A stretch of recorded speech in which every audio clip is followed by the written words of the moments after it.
Hi there, welcome to this Raw News interview with Megan Clarke, who's one of the candidates to be the next president of the Warwick University Students' Union. We're interviewing all of the candidates to be president, and we're hosting hustings for all of the other positions as well. So make sure you're following Raw News and Raw 12:51am on social media to have your say. And for when the time comes, you can go and vote at warwicksu.com/vote, and that voting is open until Friday evening. I'm pleased to say that Megan Clarke joins me now. Hi Megan, very good to see you. Hi, yeah.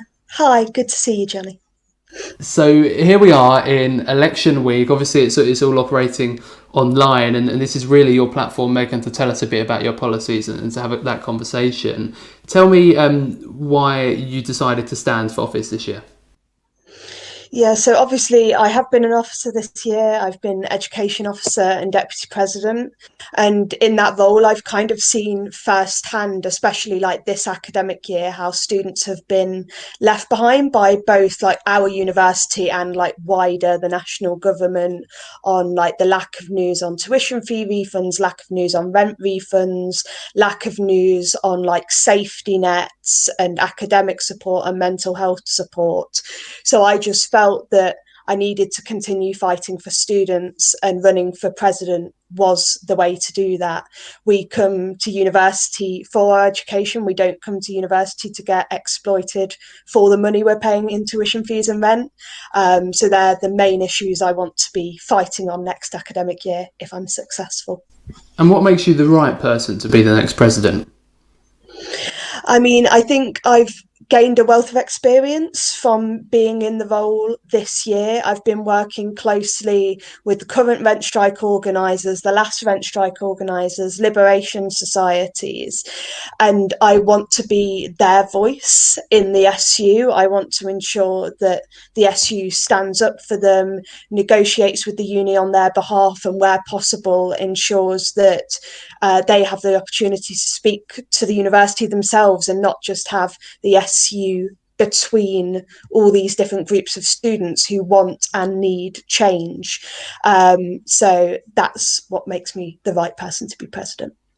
And you've had a lot of involvement with the student union over the past year, of course, as vice president and education officer.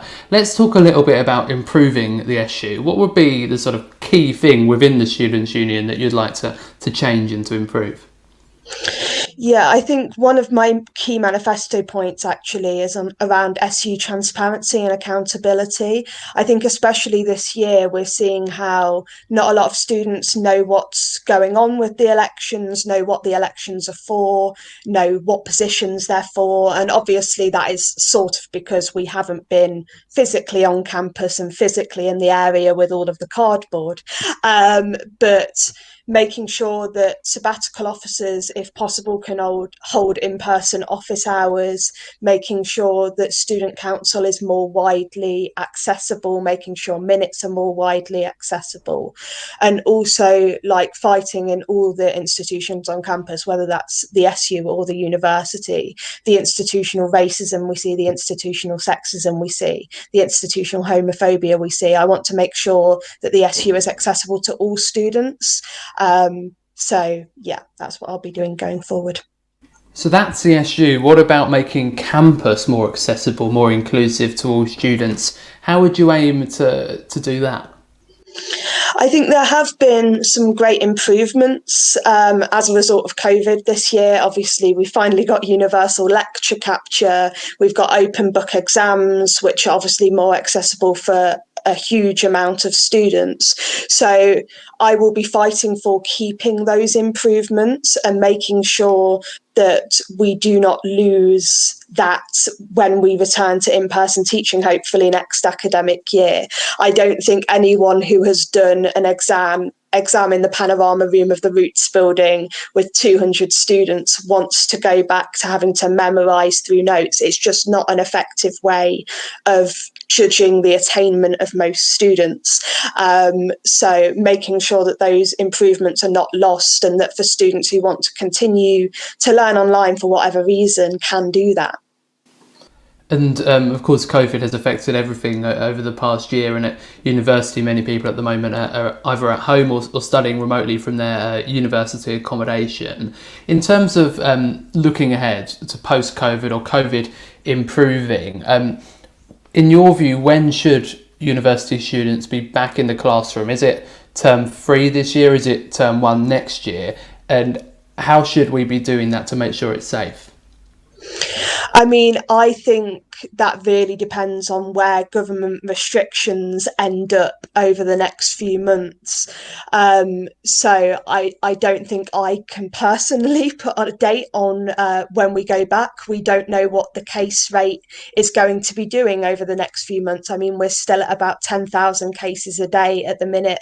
So, and we're in lockdown, so it's not safe for us to be back at the minute.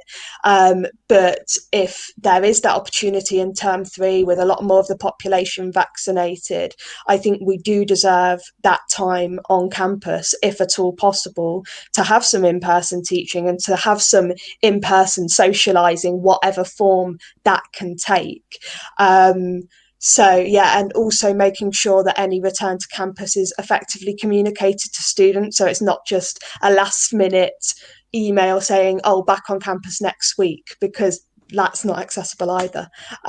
So we can but see, I think, is the answer to that. The pandemic has had an impact, we both know, on mental health of not just of students, but of course they're the people we're talking about today. Some believe that Warwick's wellbeing system hasn't been up to the task of helping these students enough. In terms of Warwick wellbeing crisis, how do you go about tackling this? Yeah, I think it's something that has been said for years since I was in my first year in 2017 about the waiting times for wellbeing services being too long and therefore the service not being accessible. Something I've been working on with the welfare officer this year has been around culturally competent care, which is a report that the welfare officer last year, Tiana Holgate, put together, and making sure the university takes note of that. And that isn't just COVID specific, that's making sure that all students feel that well-being is accessible for them and they'll receive the help they need and deserve. I mean, COVID has affected like the mental health of the entire population, but students have been really suffering. They've been suffering loneliness.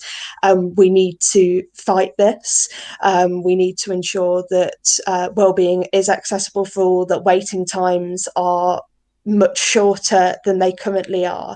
And we need to ensure that when students are really struggling and need mitigating circumstances or might even need to defer a year, that that is clearly communicated, because there are options there, but many students don't know there are those options, and those options are not always good enough. So fighting for, like, following on from my year in education officer, like improving those mitigating circumstances, improving communication around deferral if students need to go that far, making sure that that option is there. And Warwick off-campus accommodation is coming to an end soon, and lockdown at the moment is preventing people from looking at houses for next year, and sort of exploring where they're going to live. So there's a bit of an accommodation issue brewing, I think it's fair to say. What are your plans to tackle this? I mean, I think it's appalling that the university decided to get rid of Warwick off-campus accommodation. As far as I know, like, the SU were not consulted in this decision, and if we had been, we would have been obviously with the students against their decision, because Warwick accommodation is such an easy way to find off-campus accommodation when you're moving into second year. You very often don't have to pay the deposit, bills might be included, and it's just a lot easier than finding private accommodation in Leamington, which is what I did for second and third year. And it's very difficult for the first time going into that realm, looking at houses, and obviously this time you can't even look at the houses.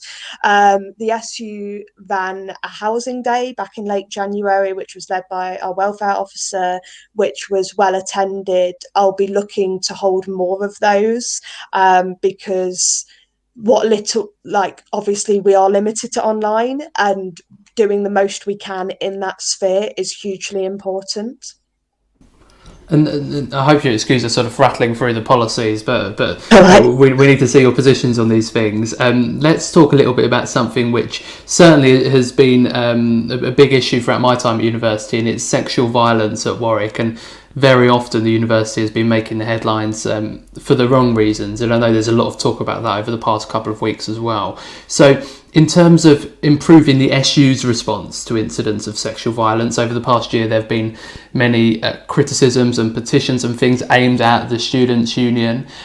What do you believe needs to change within the SU to make it more accessible for people in terms of reporting and dealing with sexual violence?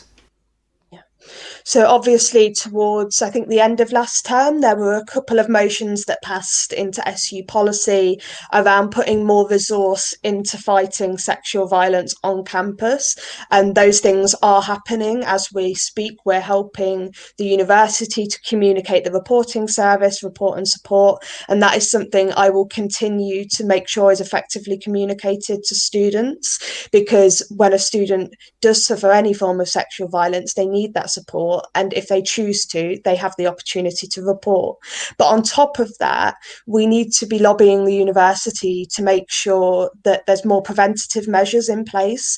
Like, it's absolutely insane to me that I was in first year when the Warwick group chat first leaked and first made its way onto national media, and yet still in November there's students protesting because Warwick's made the headlines for the wrong reasons again, as you say, and students continue to feel unsafe on campus.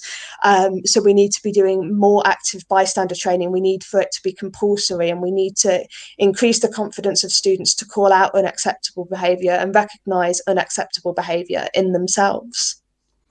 A key tenet of your campaign to be the president of the SU is about rent strikes, and it's something which many people are doing at the moment. Of course, for on-campus Warwick accommodation, rent refunds are in place, but those off-campus in Warwick or those in private rental off-campus, many of them are still having to pay rent on empty properties. This rent strike is likely to continue for some time. How will you help to support the rent strikers if elected? Yeah. So as education officer, I've already been in negotiating meetings with the Warwick accommodation team and other uni senior management, bringing up their demands and asking if they will be met, and if not, why not, to communicate those answers back to the rent strikers and give them regular updates, because we cannot just leave these people in the lurch. I think there's about 800 people rent striking now, and they're all over social media, so go and have a look at their pages. I've been meeting semi-regularly with the rent strike organisers to see what I can do to help, and I plan to continue that next academic year if elected. And then on the point of people in private accommodation off campus, trying to make sure that they are not left behind, because I was one of those people in my third year when COVID first hit who was left out of rent waivers, and negotiating with your landlord as a singular household is so difficult. So trying to ensure that there's some collectivity there, and that the SU provides support to students to take on their private landlords together. Okay, one final policy issue for us to discuss then, and it is about the environment. How will you push for a carbon neutral campus? Is this something that's important to you?